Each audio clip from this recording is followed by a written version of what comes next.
Hello बच्चों, तो कैसे हो आप लोग। यहाँ पर फाइनली कक्षा 10वीं वालों के लिए हिंदी के जो टॉपिक बचे थे बच्चों आपके, वो मैं इस वीडियो में कवर करवाने वाला हूँ बच्चों। देखते हैं कौन कौन से टॉपिक है बच्चों। सबसे पहले कृतिका 2 के प्रश्न उत्तर पर हम नज़र डालेंगे बच्चों। फिर भाषा बोध वाले क्वेश्चन पढ़ेंगे। फिर काव्य बोध के क्वेश्चन हम पढ़ने वाले बच्चों, जो आपकी 100% बच्चों यहीं से क्वेश्चन बनने वाले। जो बता रहा हूँ वो भी पढ़ लिया तो अच्छे खासे परसेंटेज आप बना के जाओगे, हिंदी पेपर में टॉप करोगे बच्चों। मैं गारंटी के साथ बोल रहा हूँ, 1 मार्च को आपको ये क्वेश्चन देखने को मिलेंगे बच्चों, ठीक है। इन सब का पीडीएफ भी मैं टेलीग्राम ग्रुप में डाल दूंगा, कोई दिक्कत नहीं होगी, ठीक है। पिछले वीडियो के सारे टॉपिक्स के पीडीएफ मैंने टेलीग्राम ग्रुप में डाल दिए थे। इसका लिंक मैंने डिस्क्रिप्शन बॉक्स में डाल रखा है, जो बच्चे नए हैं वो भी ज्वाइन कर लो बच्चे, ठीक है। हाँ, तो यहाँ पर पहला हम कृतिका 2 के प्रश्न उत्तर पर नज़र डालेंगे बच्चों, ठीक है। ये वाला पाठ्य पुस्तक कृतिका 2, ठीक है। इसके सबसे पहले माता का आंचल से क्वेश्चन लेगा, ठीक है। तो 2022 में पूछा गया था, ये वाला क्वेश्चन देख लो। भोलानाथ अपने साथियों को देखकर सिसकना क्यों भूल जाता है बच्चों। रिपीट हो सकता है बच्चों, आपको ये क्वेश्चन थोड़ा सा पढ़ लेना है, सिर्फ 1-2 बार पढ़ लेना है, ताकि आ भी जाए तो आप लिख पाओगे बच्चों। तो ये वाला क्वेश्चन ज़रूर पढ़ के जाना है, ठीक है। नेक्स्ट क्वेश्चन आता है बच्चों, ये वाला क्वेश्चन पढ़ना है। पाठ में आए ऐसे प्रसंगों का वर्णन कीजिए जो आपको दिल को छू गए हैं, ठीक है। कम से कम 2 प्रसंग आपको याद कर लेने, ठीक है। नेक्स्ट देखते हैं, इसमें आता है फिर माता का आंचल शीर्षक की उपयुक्तता बताते हुए कोई 2 शीर्षक सुझाइए, ठीक है। ये भी आपको पढ़ लेना है, बहुत इंपॉर्टेंट होने वाला है, ठीक है। नेक्स्ट हो जाएगा, अपने बच्चे माता पिता के प्रति अपने प्रेम को कैसे अभिव्यक्त करते हैं। बहुत इंपॉर्टेंट क्वेश्चन है बच्चों, आने वाला क्वेश्चन है बच्चों, तो इसको ज़रूर पढ़ लेना अच्छे से, ठीक है। नेक्स्ट देखते हैं, ठीक है।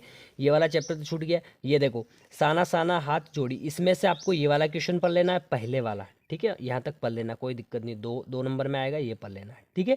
मैं जल्दी से सारा आपको बता देता हूँ, ठीक है। मैं परीक्षा दिन से बता रहा हूँ, जिन बच्चों के पास है तो कोई दिक्कत ही नहीं है, ठीक है, और जिनके पास नहीं है तो मैं पीडीएफ डाल दूंगा, ठीक है। नेक्स्ट क्वेश्चन आता है इसका, देश की सीमा पर बैठे फौजी किस तरह की कठिनाई से जूझते हैं। ये क्वेश्चन तो याद क्या, एक बार पढ़ोगे तो आप वैसे भी आपको पता चल जाएगा कि फौजी अपनी लाइफ कैसे वहाँ पर कठिनाई से गुजारते हैं, ठीक है। एक बार पढ़ोगे तो आपको पता चल जाएगा, ठीक है बच्चों। नेक्स्ट हो जाएगा आपका, मैं क्यों लिखता हूँ का पहला क्वेश्चन आपको ये वाला पढ़ लेना है, ठीक है। लेखक के अनुसार प्रत्यक्ष अनुभव की अपेक्षा अनुभूति उनके लेखन में कभी अधिक मदद करती है और क्यों। ये वाला क्वेश्चन पढ़ लेना है आपको अच्छे से, ठीक है, यहाँ तक। नेक्स्ट देखते हैं, इसमें यही था। अब नेक्स्ट जो टॉपिक आता है अपना भाषा बोध वाला, ठीक है। मैंने बोल दिया था भाषा बोध भी हम कंप्लीट करने वाले इसमें, ठीक है। तो सबसे पहले आपको संधि अच्छे से आनी चाहिए, ठीक है। अब संधि के भेद भी आने चाहिए। और संधि क्या होती है बच्चों, संधि का अर्थ है मेल या योग। 2 शब्दों के आसपास के वर्णों के मिलने से जो परिवर्तन होता है उसे हम संधि कहते हैं बच्चों। यहाँ तक आपको संधि की परिभाषा पढ़ लेनी है, ठीक है। फिर पूछ ले संधि के भेद बताइए, 2 नंबर में आएगा। तो भेद में डिटेल्स नहीं पढ़नी है आपको, सिर्फ भेद में आपको लिखना स्वर संधि, व्यंजन संधि और विसर्ग संधि, बस इतना सा आपको लिख देना है अगर 2 नंबर में आए तो, ठीक है। बाकी आपको इन संधियों को डीपली पढ़ना है। कैसे, जैसे स्वर संधि का आपको एग्जाम्पल पूछ लेगा, हिम प्लस आलय हिमालय, विद्या प्लस अर्थी विद्यार्थी, महा प्लस आत्मा महात्मा। इन सब के एग्जाम्पल आपको ज़रूर पढ़ना है। सारी संधियों के आपको सारे एग्जाम्पल अच्छे से पढ़ लेना है, ठीक है। पीछे भी दे रखे इनके, मैं बताता हूँ, ठीक है। ये वाले ज़रूर पढ़ना है आपको, ठीक है, ठीक है। मैंने निशान लगा दिया है, ये वाला ज़रूर पढ़ना है। ये सारे अच्छे से पढ़ लेना है, ताकि एक ना एक क्वेश्चन फंसेगा बच्चों, क्योंकि ऑब्जेक्टिव में भी ये संधियों वाले क्वेश्चन आते हैं, ठीक है। संधि हो गई। फिर आपको समास पढ़ना है बच्चों। देखो, समास की परिभाषा, जब 2 या 2 से अधिक पदों के मिलने से एक नए शब्द की रचना होती है तो इस मिलने की क्रिया को हम समास कहते हैं। यहाँ तक हो जाएगा। समास के प्रकार पूछ ले तो समास के 6 प्रकार होते हैं, 6 प्रकार आपको लिख देने हैं, ठीक है। अव्ययीभाव समाज, तत्पुरुष समाज, द्वंद्व समाज, द्विगु समाज, कर्मधारय समाज, और एक और बचा है आपका बहुब्रीहि समाज, ठीक है। अब इन सब का एग्जाम्पल, इन सब के जो आपको प्रश्न उत्तर पढ़ने हैं ये वाले पढ़ लेने हैं, ठीक है, सारे अच्छे से, क्योंकि ये ऑब्जेक्टिव में ज़रूर पूछे जाएंगे। फिर से बोल रहा हूँ, ठीक है।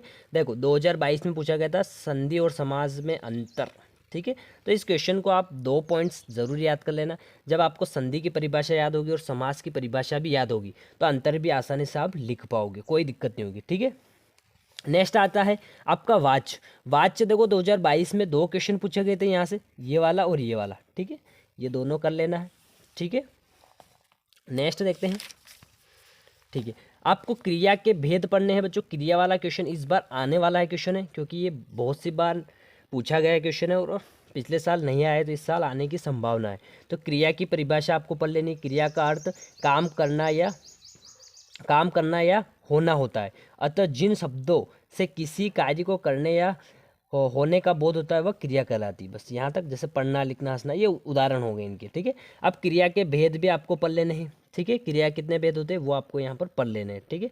अकर्मक क्रिया, सकर्मक क्रिया, ठीक है। सारे भेद यहाँ पर दे रखे। पहला भेद तो ये हो गया, ठीक है। दूसरा सकर्मक क्रिया, द्विकर्मक क्रिया, प्रेरणात्मक क्रिया, अपूर्ण क्रिया, संयुक्त क्रिया, ये वाले भेद है इनके, ठीक है। नेक्स्ट आता है क्रिया विशेषण, ठीक है। क्रिया विशेषण किसे कहते हैं? क्रिया की विशेषता का बोध कराने वाले शब्द क्रिया विशेषण कहलाते हैं, ठीक है। उदाहरण में आप ये एक दो उदाहरण दे सकते हो, ठीक है, कोई दिक्कत नहीं होगी। नेक्स्ट देखते हैं ठीक है। यहाँ पूछ लेगा क्रिया के कितने प्रकार है बच्चों। तो क्रिया के प्रकार भी बहुत इंपॉर्टेंट है आपके लिए, ठीक है। तो क्रिया के कितने प्रकार होते हैं सिर्फ आपको डिटेल में नहीं बताना ज़्यादा, ठीक है। कालवाचक, स्थानवाचक, रीतिवाचक, परिणामवाचक, ठीक है। ये क्रिया के भेद होते हैं, ठीक है। नेक्स्ट होता है जो इंपॉर्टेंट क्वेश्चन आपका आता है बच्चों, मुहावरे और लोकोक्तियाँ। ये ज़रूर पढ़ के जाना एक एक बार सारे, क्योंकि मुहावरे लोकोक्तियाँ एक एक नंबर में पूछे जाएंगे, एक शब्द में पूछी जाएगी बच्चों, ठीक है। देखो यहाँ पर 2022 में ये वाला क्वेश्चन पूछा गया था, ठीक है। आँख का तारा, ये वाला पूछा गया था 2022 में। तो ये सारे आपको अच्छे से पढ़ लेने हैं, कोई दिक्कत नहीं होगी, मैं PDF डाल दूंगा, पढ़ लेना आप, ठीक है। सारे बहुत दे रखे इसमें, ठीक है। कम से कम 2 से 3 क्वेश्चन आपके बैठ जाएंगे इसमें से, ठीक है। नेक्स्ट जो बचे वो बता देता हूँ मैं जल्दी से, ठीक है। अनेकार्थी शब्द भी आपको पढ़ना है, ठीक है। इसका भी मैं दे दूंगा PDF, कोई दिक्कत नहीं, ठीक है। सारा पढ़ना है आपको, ठीक है। मैं टॉपिक बता रहा हूँ आपको कि ये पढ़ने हैं, ये आने वाले टॉपिक, ठीक है। बाकी क्या बचे अपने पास, ठीक है। बाकी ये नहीं पढ़ना है, जो PDF दूंगा वही पढ़ना है, ठीक है। बाकी बहुत सारे दे रखे, ये नहीं पढ़ना है। फिर आपका आएगा बच्चों काव्य बोध, बहुत इंपॉर्टेंट टॉपिक आ गया आपका काव्य बोध। 2022 में ही पहला क्वेश्चन पूछा गया था काव्य की, ये आचार्य विश्वनाथ के अनुसार काव्य की परिभाषा पूछी गई थी बच्चों। तो इस बार क्या पूछ लेगा, काव्य के भेद भी पूछ सकता है वो और परिभाषा भी पूछ सकता है, ठीक है। तो भेद आपको ज़रूर याद करना है, ठीक है, और काव्य की परिभाषा भी, ठीक है, ये वाला। तो काव्य के कितने भेद होते हैं, श्रव्य काव्य और दृश्य काव्य। अब यहाँ पे पूछ लेगा श्रव्य काव्य और दृश्य काव्य में अंतर आपको बताना या फिर भेद, ये बहुत इंपॉर्टेंट क्वेश्चन है आपके लिए, तो ये क्वेश्चन जरूर पढ़ना है आपको, ठीक है। नेक्स्ट आता है महाकाव्य किसे कहते हैं। 2 महाकाव्य के नाम आपको याद होने चाहिए उनके रचनाकार के। जैसे महाकाव्य क्या होता है बच्चों, महाकाव्य में जीवन का विस्तृत चित्रण होता है, ठीक है। इसमें प्रगति का विशद अंकन होता है, इसमें पात्रों की संख्या अधिक होती है, ठीक है। ये महाकाव्य में होता है। इसका जस्ट अपोजिट खंड काव्य होता है। खंड काव्य में पात्रों की संख्या बहुत सीमित होती है, ठीक है। उसमें जीवन का संक्षिप्त चित्रण होता है, ठीक है। ये दिमाग आपको लगाना है, सिर्फ महाकाव्य याद कर लिया तो खंड काव्य आसानी से आप उसका अपोजिट लिख सकते हो। महाकाव्य के नाम क्या है बच्चों, रामचरितमानस तुलसीदास जी ने लिखा था, कामयानी जयशंकर प्रसाद जी ने लिखा था। उसी प्रकार खंड काव्य वाले भी पढ़ लेना है, मैंने अभी बताया, इसका अपोजिट जस्ट हो जाएगा, ठीक है। जानकी मंगल है तुलसीदास जी का, सुदामा चरित्र है नरोत्तम दास जी का, ठीक है। नेक्स्ट आता है महाकाव्य खंड काव्य में अंतर, 2022 में पूछा गया। मैंने क्या बोला, अगर खंड काव्य महाकाव्य की परिभाषा आपने ऊपर याद कर ली है तो अंतर में वही आपको चिपका देना है, कोई दिक्कत नहीं होती है, ठीक है। नेक्स्ट देख लेते हैं एक इंपॉर्टेंट क्वेश्चन इसका, ये वाला, पाठ्य मुक्त एवं गेय मुक्त में कोई 3 अंतर, बहुत इंपॉर्टेंट होने वाला है बच्चों ये क्वेश्चन, बैठने वाला है, ये जरूर पढ़ना है आपको, ठीक है। 3 अंतर दे रखे, तीनों अंतर पढ़ लेना है, ठीक है। नेक्स्ट आता है बच्चों रस। अब रस में आपको क्या क्या पढ़ना है मैं सारा बता दूंगा, ठीक है। सबसे पहले रस की परिभाषा आपको आनी चाहिए, ठीक है। रस को काव्य की आत्मा कहा जाता है, ठीक है। जिस तरह आत्मा के बिना शरीर का कोई मेल या मूल नहीं होता, उसी रस के बिना काव्य भी निर्जीव माना जाता है, ठीक है। रसात्मक वाक्यम काव्यम, अर्थात रसयुक्त वाक्य ही काव्य, यहाँ तक इसकी परिभाषा आप मान के चलो, ठीक है। अब देखो रस के अंग आपको आने चाहिए, कितने अंग होते हैं, ठीक है। स्थायी भाव, विभाग, अनुभाव, संचारी भाव, ठीक है। और विभाग के 2 भेद होते हैं बच्चों, आलंबन, उद्दीपन, ठीक है।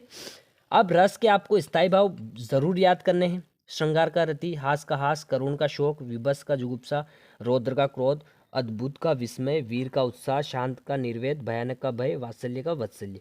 ये ऑब्जेक्टिव में पूछे जा सकते हैं, आपको बता देता हूँ मैं फिर से, ठीक है। अब रस में डिटेल्स में कौन कौन से रस पढ़ने हैं, देखो सबसे पहले ये वाला पढ़ लेना आप, स्थायी भाव और संचारी भाव में अंतर, बहुत बहुत इंपॉर्टेंट क्वेश्चन है बच्चों, 3 नंबर में पूछा जाएगा, 3 आपको पॉइंट्स याद कर लेने हैं, ठीक है। रस में पढ़ना है, पहला श्रृंगार रस पढ़ना है उदाहरण सहित, ठीक है।